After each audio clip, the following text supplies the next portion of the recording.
Oh, hey there, didn't see ya. Today we are going over installing the QAD Ultra S HDX drop away on my brand new Spectre E bow from Darton. We just got done in the last video doing the soft knocks and the D-loops, and this is a continuation of this series, so check it out.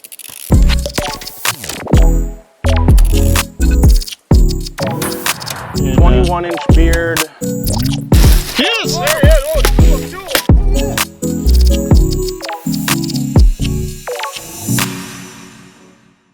Okay, we've already went over a review on this HDX in a couple videos ago. If you want to check it out or if you want to purchase one, we got some affiliated links below for this. And we're going to break it out of the box today, get the thing mounted up where it should be, and yeah, that's the process for today. Okay, so we've got all the hardware and set screw, extra fork, Allen wrench, shorty Allen, we're good to go. So for the bow, first thing I want to do is get this sucker level.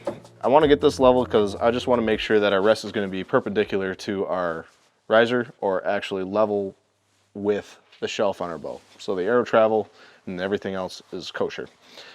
Now with this being a brand new bow, things you got to look out for is you could have some paint inside of where the threads are, both here for your sights, for your burger button. Not so much, well actually there is some for the back bar here, but they've got a bushing on the front for the stabilizer. So what I like to tend to do is not to go crazy, and I'll just try threading this in first. Just kind of back it in and out, making sure that I'm not cross-threading anything.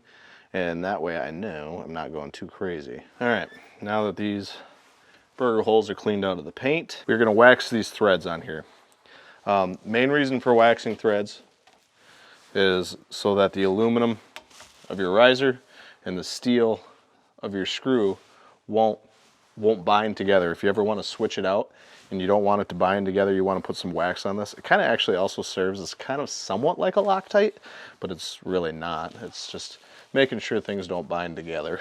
I just use bowstring wax, nothing crazy. Just give a couple pulls on it. You can see the wax on the threads, and you're good to go there.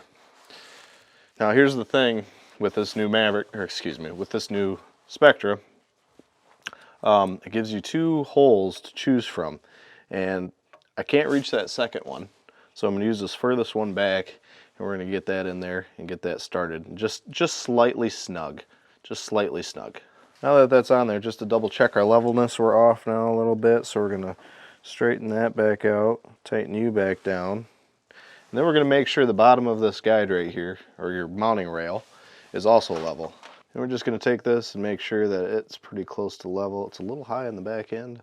Now that's level, and our bow's still level. Then it also comes with a set screw, this does right here. This tiny little set screw, now we're going to put into the, the mounting bracket so that it won't twist on us. Now some people don't like to use these set screws because you just can make a mark on your paint, but you don't have to go super crazy with these set screws either. So you don't have to be digging into the aluminum. You're just going to make just a little bit of pressure, and you're going to call it good. Just a little pressure, made it snug. Now I'm going to tighten my main bolt down the rest of the way. I like where this is sitting. It's just out from the edge of the riser. Tighten her down. And we are going to double check. Still bow, still level. And the rest is level. Now we're going to get a little funky here. Okay, now if you're looking right now down the center of that grip, there's actually a line, machined line right on top. You can see that these forks are nowhere close to where they should be. Nowhere close. So what we got to do is adjust this out. And at the very least get this close to being center. And it looks pretty good right there. Now there is two adjustment screws here for the forks. If you can't bring this out far enough, which I just basically maxed that out. So I think what I am going to do is take these and move these forks over to that last adjustment hole. Okay, now I've adjusted these forks over. And we're looking a little too far one way again. So let's bring that back, just try and get her centered. And that is going to be our starting point right there. You kind of can tell with the string running down the middle, down the forks. There we go. Okay, so there's a couple pieces of liner that actually go on the forks and the containment on top. I'm going to get those slapped on now, and then we are going to tie in the actual string down to our cable. I think I forgot to mention I like to do for anything on a rest that has felt or something similar, anything where there's somewhat of a seam where it could like peel up later, I try to like to tie it down just so I don't have to worry about it later. It's not really a necessary thing. It's really just kind of an overdoing something, but it's my bow. That's what I want to do. Okay, so now that we are done with getting the felt on there, we now have to tie our string to the cable going down. So this does come with what I think they probably call like a football or something. It's so that you can just like mount your string on here and just clip it and then you're good to go. So we're not going to do that. We're going to tie this string in just right where the string stopper bar is. We're probably going to go just above it. We're going to tie it in with some small serving mushroom in this out here, right here, so it doesn't pull through it, and then I'll show you what I do. Basically, for tying this in, I just do a pile of overhand knots. You can do a constrictor knot or something similar. You just don't want this to be slipping at all. So I'll get that started just for the first loop. Get her up to there. Doing overhand knots on opposite ends. Probably 4 times will be the most I need to do. But just making sure each time I do this, it is tight. Just pulling it super tight. You could split the string if you wanted to for this.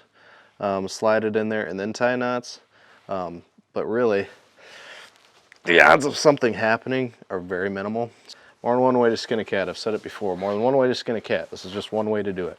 I definitely don't like this boot system. It adds more weight to your cable, a little clingy noise, so I like to tie things in where I can. And this is just one of those easy spots to tie something in. Like I'm pulling on this sucker and it ain't going nowhere, so we're good. So that's in place. Okay, now you don't need all this excess.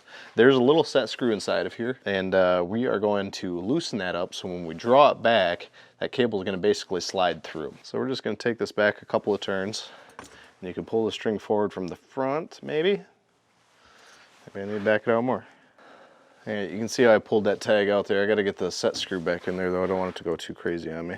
Had to back it all the way out. Usually don't have to do that, but this time I did. So you can see this, see if I can get this right on film here. See the string here? When we go, see if we can give her a drawback, and she'll slide through.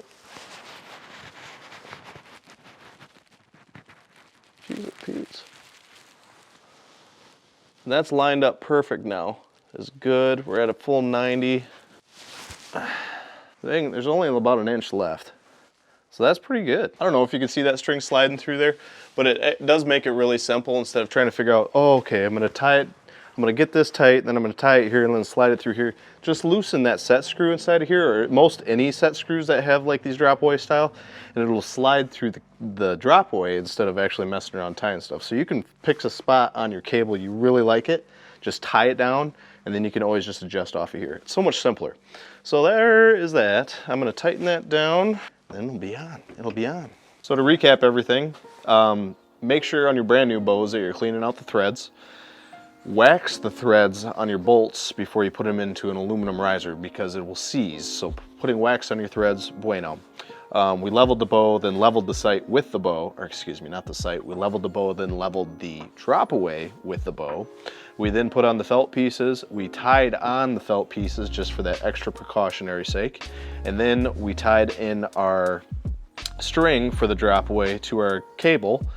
That's just the style I chose to go this way. You could do it multiple ways. You could split the cable and tie it in. You could use the football style type thing and then have it on that way, or you could, I don't know, there's more than one way to skin a cat. So, and once we tied that cable in for the drop away, we then loosened up the set screw so that when we drew back, the timing of the QAD came out to be perfect because it pulled that string through the drop away.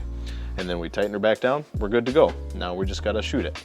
I appreciate y'all watching. Thanks for watching. Hope this helps you out a little bit. Next episode is probably gonna be the sight because I kinda wanna get a sight on there before I put my peep sight in. That's gonna be the RL1 from Redline. Don't mind the mud on it, it was for pictures.